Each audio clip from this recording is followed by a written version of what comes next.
Hey everyone, this is Ahluk from the Bikio Bros, and today I am super excited to bring you our first look at a Pixel story.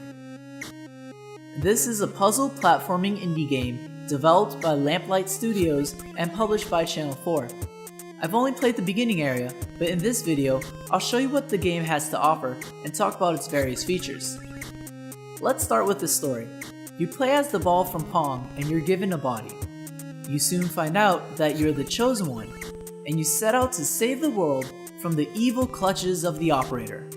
To help you out on the journey, you receive a magical teleporting hat, which I'll talk about more later on. Now, let's move on to the basic components of the game. The controls are fairly simple. You can move around, jump, and you can interact with objects or characters. As for the environment, you have plenty of platforms, which is to be expected from a platforming game. But you also encounter switches that control various parts in the environment, as well as springs that give you some help to reach things. And of course, it wouldn't be much of a platforming game if it didn't have deadly pitfalls to get in your way. Oh, and you might want to avoid water. Next up, let's talk about the menu. Here you have access to the map, inventory, memory progress, bedroom, and Elysian fields. You get the map in the beginning of the game, which is pretty important considering its use. It allows you to look at the level and see where checkpoints are, as well as other interest points such as the challenge doors and the memory locations. Next to the map, you can access your inventory. So far, it mainly holds quest items, which allow you to progress through the game. I've also found other items that I'm sure will be used later on. Here, you can check on your memory progress. Memory is a major component of the game, with most of the puzzles leading to them. It serves as a way to advance to the next level, as well as provide backstory. Memory is needed to save the world from the operator. Now, let's head on over to the bedroom. This is your base of operations. From here, you can open up an interface to check on the status of different areas that you've been to. You can also get to the map and travel to any previously visited checkpoints. The room changes in the way it looks as you progress through the game. The final selection of the menu is the Elysian Fields. Now, I'm not too sure what this area will do, but I can tell you that it's related to the memory gems.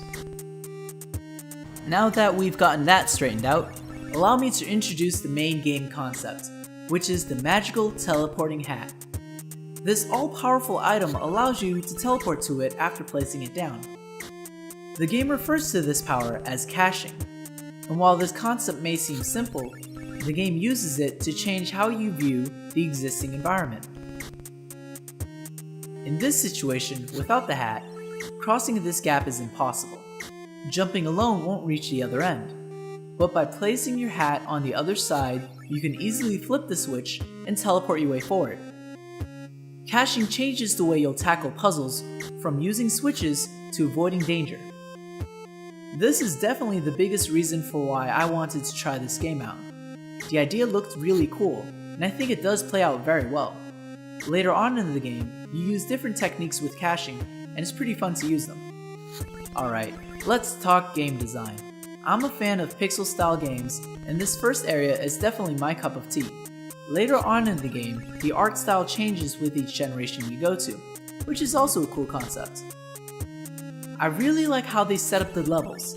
They start off easy, but progressively become harder.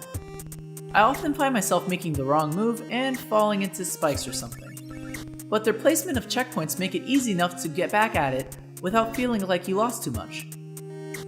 I also like the characters that you come across, and for me, I like reading the backstory that you get from the memories. It adds a bit more depth to the characters, but I do wish that we can have some sort of deeper interaction with them. I feel like I just do a quick quest and that's it. But then again, I've only played the beginning, so that might change later on. They have a lot of computer-related humor, which I really do enjoy. I also liked their game references, both of which can be a bit difficult to include, but I feel like they did a good job at it. If you're wondering where the background music is from, I got it from the original soundtrack of the game.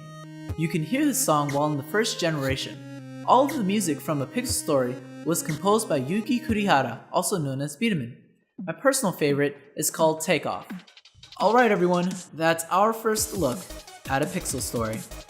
I'm excited to continue on with this game, and I'm interested to see in what ways they'll use the magical hat. Oh, and of course I'm looking forward to when they'll play my favorite song. Thanks for watching our video. If you enjoyed it, please like and share. Once again, I'm Ahluk from the Bikio Bros. Thank you.